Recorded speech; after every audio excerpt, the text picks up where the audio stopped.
Back off. That's a $10 million sculpture.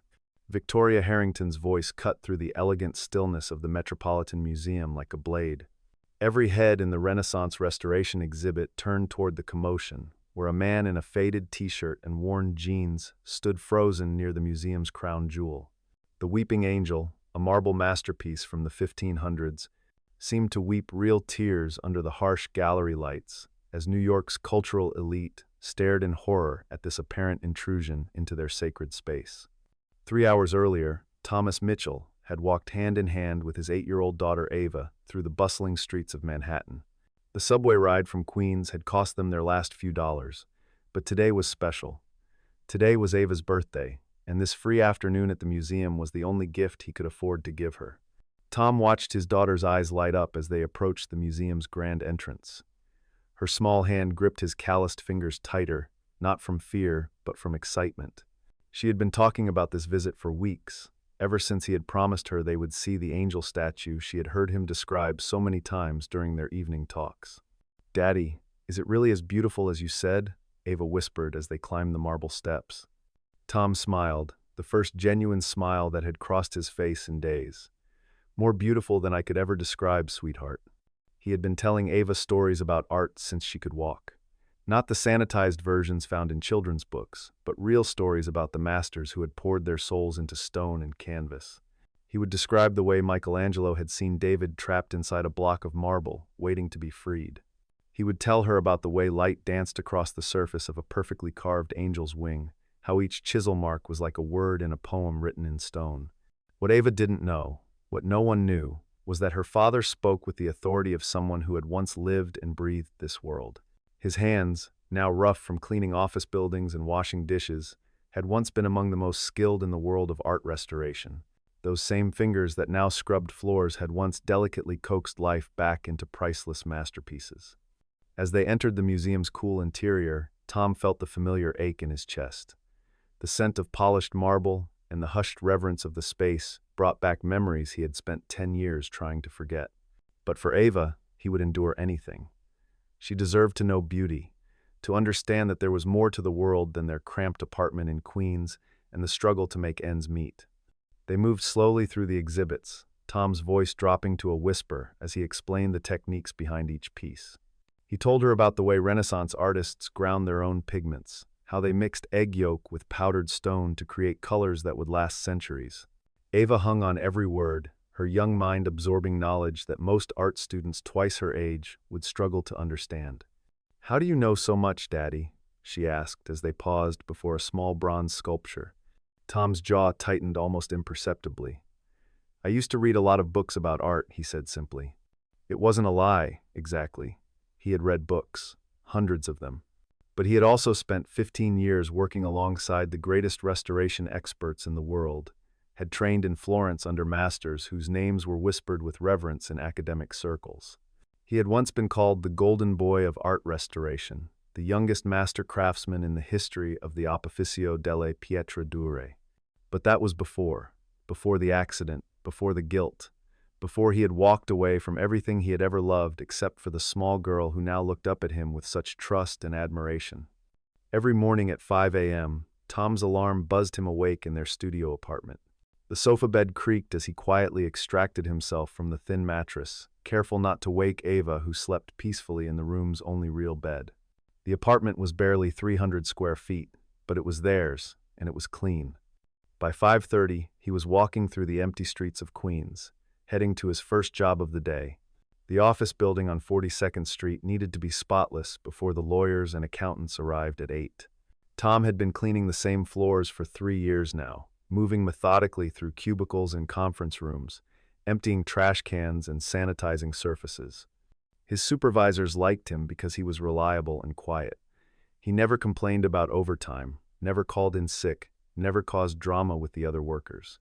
What they didn't know was that as he pushed his cart through the gleaming offices, Tom's mind was elsewhere. He would study the modern art hanging in the reception areas, mentally cataloging the brushstrokes and techniques. He would notice when pieces were hung incorrectly, when the lighting was damaging the paint, when frames needed conservation work. But he never said anything. Thomas Mitchell, the janitor, had no business commenting on art. After his morning shift, Tom would grab a quick lunch from a food truck and head to his second job at Golden Dragon, a small Chinese restaurant in Chinatown. The owner, Mrs. Chen, had hired him 2 years ago when she caught him carefully washing her antique vases during his break.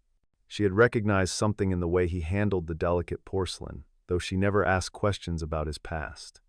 "You have good hands," she had said simply. "Careful hands." In the restaurant's kitchen, Tom prepped vegetables and washed dishes, his movements efficient and precise. The work was honest, and it paid enough to keep him and Ava fed and housed. But every night when he returned to their apartment, exhausted and smelling of industrial cleaner and cooking oil, he felt the weight of his former life pressing down on him like a physical burden.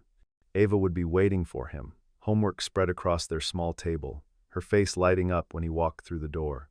She never complained about their circumstances, never asked why they couldn't afford the things her classmates had. Instead, she would show him her drawings, elaborate sketches of angels and monuments and statues that existed only in her imagination. "I drew this for you, Daddy," she would say, holding up yet another masterpiece created with drugstore crayons and construction paper. Tom would examine each drawing with the same intensity he had once reserved for Renaissance frescoes. He would praise her use of perspective, her understanding of light and shadow, the way she captured emotion in the tilt of an angel's head. Under his guidance, Ava's natural talent was beginning to bloom. In the evenings, after dinner and homework were finished, Tom would pull out a small box of sculpting clay he had bought for $3 at a discount store. Together, they would work on tiny figures, Tom's hands guiding Ava's as she learned to shape and smooth the malleable material. "Art is about seeing what others can't see," he would tell her as they worked. "It's about finding the beauty that's hiding inside something ordinary and setting it free." Hidden beneath their bed, in a weathered cardboard box, lay the remnants of Tom's former life. Awards from prestigious institutions, letters of recommendation from world-renowned experts, photographs of him standing beside priceless masterpieces he had helped save from the ravages of time. And at the bottom of the box, wrapped carefully in cloth, were his tools. Brushes so fine they could paint individual eyelashes, scalpels designed for the most delicate work, magnifying equipment that could reveal secrets invisible to the naked eye. Sometimes, late at night when Ava was asleep, Tom would open the box and hold these instruments of his former craft. His hands would remember their weight, their purpose. But then, he would carefully wrap them up again and close the box, sealing away the past like a tomb. The morning security guard at the Metropolitan Museum looked up suspiciously as Tom and Ava approached the entrance. Marcus Williams had worked museum security for 20 years, and he had developed an eye for troublemakers. The man approaching with the little girl didn't fit the usual profile of their weekend visitors. "Excuse me," Marcus called out, his hand moving instinctively toward his radio. "Can I see your tickets?" Tom stopped, feeling the familiar flush of embarrassment creep up his neck. "It's free admission today," he said quietly, gesturing toward the sign posted by the entrance. Marcus looked them up and down, taking in Tom's thrift store clothes and Ava's hand-me-down dress. "First-time visitors need to check in at the information desk," he said, his tone suggesting this was a rule he had just invented. As they moved through the security checkpoint, Tom was acutely aware of the stares they were receiving. A group of well-dressed women near the coat check whispered among themselves, their eyes following Tom and Ava with barely concealed disdain. "Some people have no respect for culture," one of them murmured, loud enough to be overheard. Victoria Harrington, the museum's chief curator, noticed the disturbance from across the lobby. As the daughter of a prominent New York family and a Harvard graduate with 2 advanced degrees in art history, Victoria had dedicated her life to preserving and protecting the world's cultural treasures. She had little patience for what she perceived as the unwashed masses, treating her museum like a playground. Watching Tom guide Ava through the galleries, Victoria felt her irritation grow. The man was speaking to his daughter about the artwork with an authority that seemed completely at odds with his appearance. Who was he to lecture about Renaissance techniques and artistic theory? What could someone like that possibly know about the finer points of art history? "Mrs. Williamson," Victoria said, approaching one of the museum's most generous benefactors, "I do apologize for the diverse crowd today. Sometimes these free admission days attract people who don't quite understand the proper way to appreciate fine art." Catherine Williamson, a silver-haired society matron whose family had been supporting the arts in New York for 3 generations, nodded in agreement. It's unfortunate, she replied, her gaze following Tom and Ava. One wonders if they even understand what they're looking at. But as they watched, something strange happened. Tom began explaining the technique behind a particular sculpture to his daughter, his voice carrying just far enough for them to overhear. His knowledge was not only accurate but sophisticated, delivered with the kind of nuanced understanding that usually came from years of formal study. Victoria felt a flutter of confusion. How could this man, this obvious member of the working class, speak so eloquently about 15th century Florentine workshop practices? It had to be information he had memorized from guidebooks or audio tours, she told herself. There was no other explanation. As Tom and Ava moved deeper into the Renaissance Restoration exhibit, the tension in the air seemed to thicken. Other visitors gave them a wide berth, as if poverty might be contagious. Ava pressed closer to her father's side, sensing the hostility even if she didn't understand its source. "Daddy," she whispered, "why don't people like us here?" Tom's heart clenched as he looked down at his daughter's worried face. "Some people think that beautiful things belong only to people with money," he said softly. "But beauty belongs to everyone, sweetheart. It doesn't matter what clothes you wear or where you live. Art speaks to the human heart, and every heart deserves to listen." The moment that would change everything began with the soft click of a camera shutter. James Mitchell, a professional photographer working on a feature story for Art Weekly magazine, was adjusting his equipment near the exhibit's centerpiece when his elbow caught the edge of a display pedestal. The weeping angel had stood in its place for 500 years, surviving wars and revolutions, floods and fires. It had been carved by an unknown master in a Florentine workshop, its marble surface polished to perfection by hands that had been dust for centuries. The sculpture depicted a heavenly being in a moment of profound sorrow, its face tilted downward, tears seeming to flow from its eyes like water from a spring. In the space between one heartbeat and the next, the statue toppled from its pedestal. Time seemed to slow as the priceless sculpture fell toward the unforgiving marble floor. James Mitchell watched in horror as his career-ending mistake unfolded before his eyes. The impact sent shockwaves through the gallery. The weeping angel shattered into 3 large pieces and dozens of smaller fragments, marble dust rising like smoke from the devastation. The sound echoed off the museum's high ceilings, a death knell for one of humanity's greatest artistic achievements. Victoria's scream pierced the sudden silence. "Nobody move," she shouted, her voice cracking with panic. "Everyone stay back." Security guards rushed to cordon off the area with yellow tape, treating the broken sculpture like a crime scene. Museum visitors pressed against the barriers, some pulling out phones to capture the disaster, others simply staring in shock at the destruction of something irreplaceable. Ava buried her face against Tom's chest, frightened by the chaos and the adult panic surrounding them. Tom wrapped his arms around his daughter, but his eyes remained fixed on the broken statue. Even from a distance, he could see the fracture patterns, could read the story written in stone about what had happened and what could be done to fix it. The break lines followed the natural grain of the Carrara marble, he noticed. The largest fragment contained the angel's torso and one wing, still largely intact. The head had separated cleanly at the neck, with minimal damage to the facial features. The wing and one arm had broken at stress points that could be rejoined if someone knew the proper techniques. But Tom said nothing. He held his daughter close and watched as the museum staff scrambled to manage a crisis that seemed beyond repair. Within minutes, the museum's board of directors had assembled for an emergency meeting in the gallery itself. Professor Harold Steinberg, a 70-year-old expert in Renaissance art, knelt beside the fragments with tears in his eyes.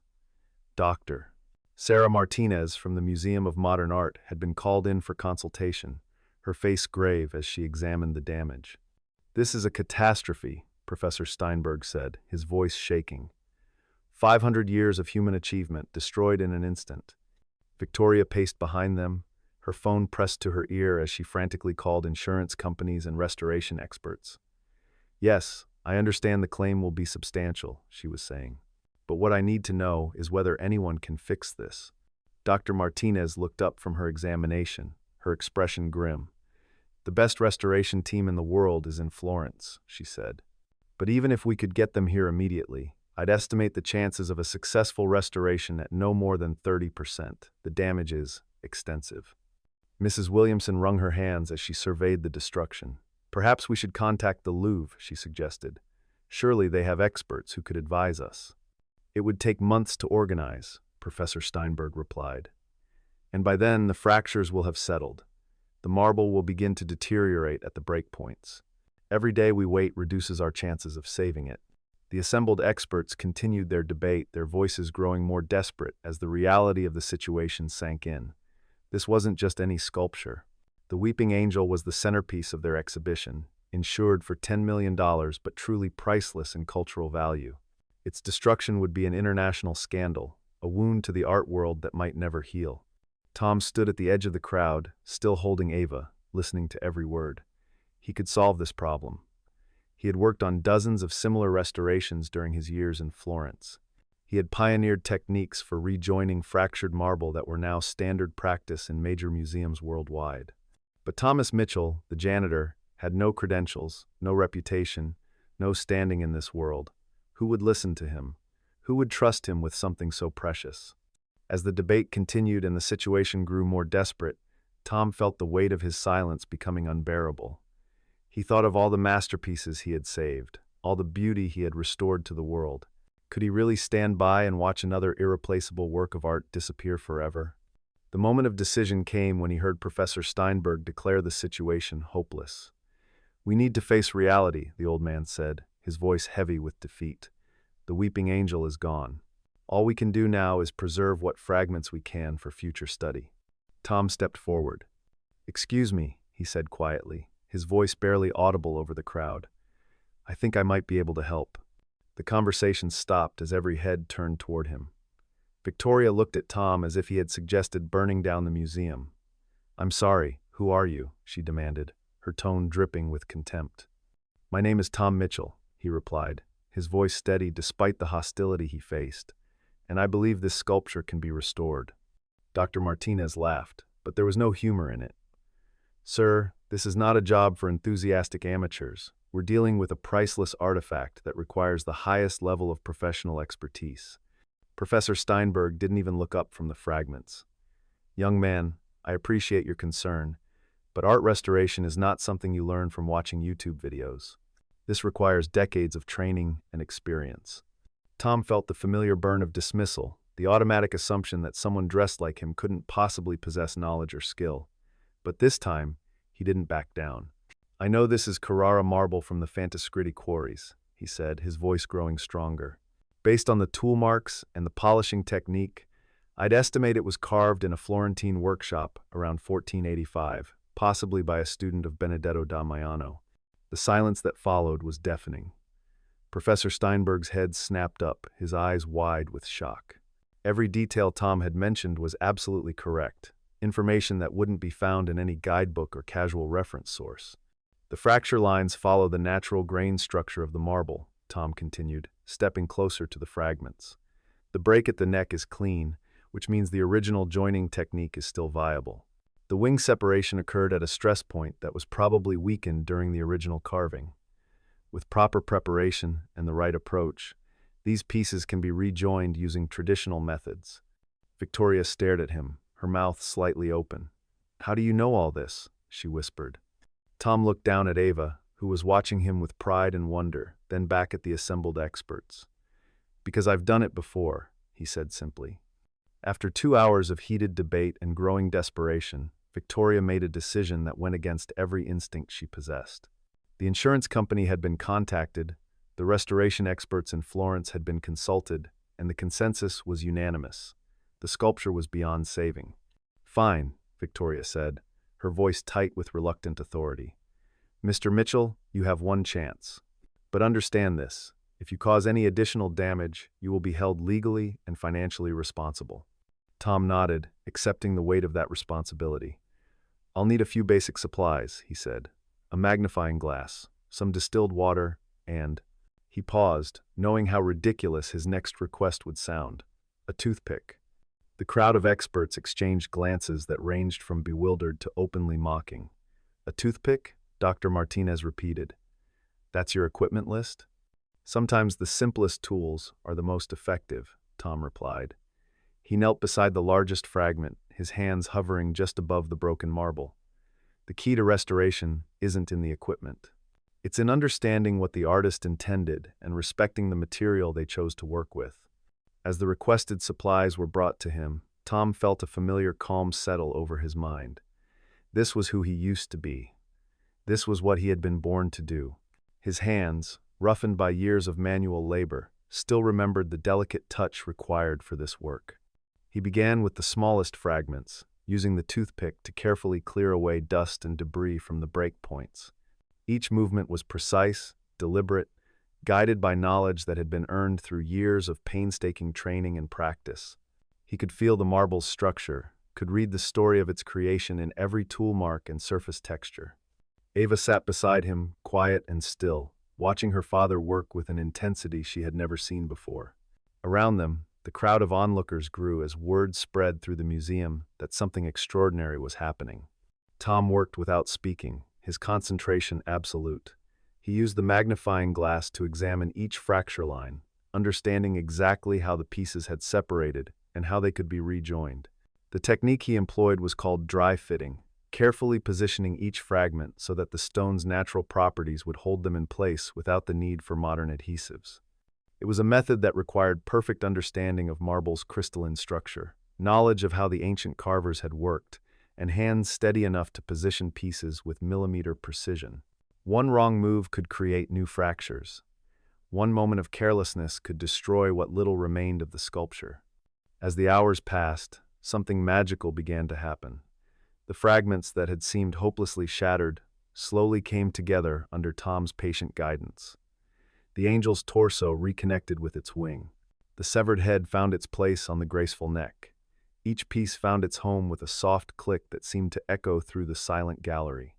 The crowd watching Tom work had grown from a handful of museum staff to dozens of visitors who had heard about the unfolding drama, but Tom was aware of none of them. In this moment, there was only him, the broken marble, and the spirit of the unknown artist who had created this beauty 5 centuries ago. When Tom finally placed the last small fragment into position, the transformation was complete. The weeping angel stood whole once again, its marble surface unmarked by any sign of the trauma it had endured. The tears carved into its face seemed to glisten in the gallery lights, as if the angel itself was moved by its resurrection. The silence in the gallery was profound, broken only by the soft sound of Ava's whispered, "Wow." Professor Steinberg approached the sculpture with his magnifying glass, his hands shaking as he examined every inch of the restoration. His decades of experience had taught him to spot even the finest irregularities in stonework, but what he saw defied belief. "It's perfect," he breathed, his voice filled with awe. "There's no trace of the damage. It's as if it never happened." Dr. Martinez joined the examination, her skepticism melting away as she studied Tom's work. "This is impossible," she murmured. "The techniques required for this kind of restoration. They haven't been used since the Renaissance. How did you?" Victoria stood frozen, staring at the restored sculpture with tears streaming down her face. She had spent her entire career studying and protecting art, but she had never witnessed anything like this. The man she had dismissed as an ignorant intruder had just performed what could only be described as a miracle. "I don't understand," she whispered. "Who are you?" Tom rose slowly from his kneeling position, his joints stiff from hours of concentrated work. He looked at the assembled crowd, at their faces filled with wonder and confusion, then down at Ava, who was beaming with pride. "Daddy, you fixed the angel," she said, her voice filled with joy. "Just like you said you could." Mrs. Williamson stepped forward, her earlier disdain replaced by something approaching reverence. "Sir, what you've done here, it's extraordinary. We owe you an apology and our deepest gratitude." But it was Professor Steinberg who finally put the pieces together. He had been studying Tom's face during the restoration, something nagging at the back of his memory. Now, looking at the man who had just accomplished the impossible, recognition dawned. "Wait," the professor said slowly, his eyes widening. "Thomas Mitchell. You're not just any Thomas Mitchell, are you? You're the Thomas Mitchell from the Florence Restoration Institute, the youngest master restorer in their history." The revelation sent shockwaves through the assembled crowd. Tom's reputation in the art world had been legendary, his work studied and admired by professionals around the globe. But he had vanished from the scene more than a decade ago, his disappearance as mysterious as his talent had been exceptional. "I thought you were dead," Dr. Martinez whispered. "You just disappeared. No one knew what happened to you." Tom's composure finally cracked, the weight of a decade's worth of suppressed grief and guilt washing over him. "My wife was killed in a restoration accident in Rome," he said, his voice barely audible. "She was my partner in everything. When she died, I couldn't touch art anymore. It reminded me too much of what I had lost." He looked down at Ava, who was listening with wide eyes to revelations about her father's past that she had never imagined. "I came to America to start over, to be just a father to our daughter. She was born here, but she never knew who I used to be." The truth transformed everything about how the museum staff and visitors viewed Tom. This wasn't some lucky amateur who had stumbled into success. This was one of the greatest restoration artists of his generation, a man whose techniques were taught in universities around the world. Victoria felt the full weight of her earlier prejudice crashing down on her. "I am so deeply sorry," she said, her voice thick with shame. "I judged you by your appearance, and I was completely wrong. You're not just any restorer, you're a legend." Professor Steinberg was shaking his head in amazement. "The Florence Institute has been trying to contact you for years. They've preserved your workshop exactly as you left it. They were hoping you would return. The entire art world has been diminished by your absence," Dr. Martinez added. "Your techniques for marble restoration revolutionized the field.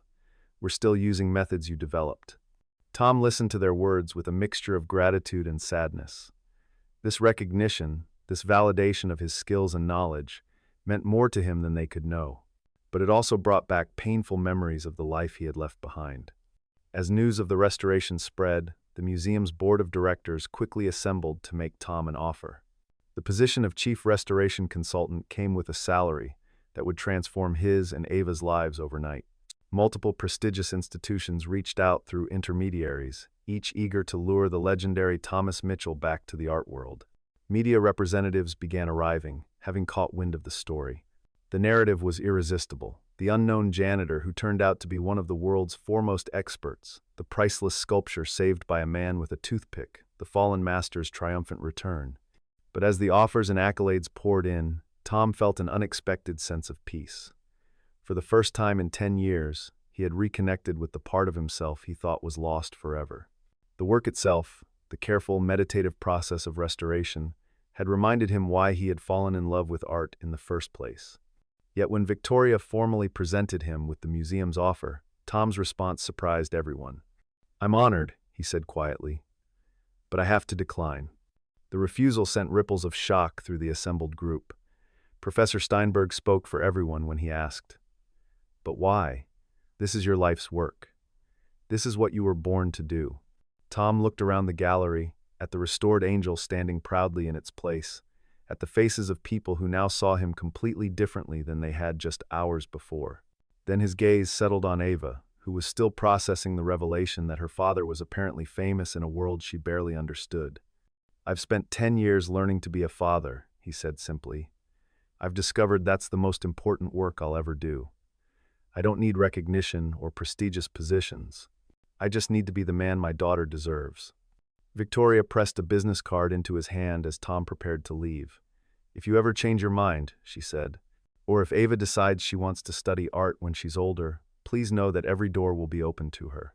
Professor Steinberg clasped Tom's hand warmly. "The art world will always be here when you're ready to return," he said. "But I understand your choice. Being a good father is the greatest masterpiece any man can create." As Tom and Ava walked toward the museum's exit, their hands clasped together, Ava looked up at her father with new understanding. "Daddy, why don't you want to work here? Everyone says you're really, really good at fixing art." Tom smiled, the same gentle smile he had given her that morning when this extraordinary day began. "Because I already have the most important job in the world, sweetheart, taking care of you." Behind them, the weeping angel stood restored and whole, its marble tears catching the late afternoon light that streamed through the gallery windows. The people who had witnessed Tom's work would carry the memory of this day for the rest of their lives. Not just the miracle of the restoration, but the lesson about dignity, forgiveness, and the danger of judging others by their appearance. On the workbench where Tom had performed his restoration, a single toothpick remained. Victoria carefully preserved it, eventually having it mounted in a place of honor beside the angel. It became a symbol, a reminder that the most extraordinary achievements could emerge from the simplest tools when guided by knowledge, skill, and an artist's heart.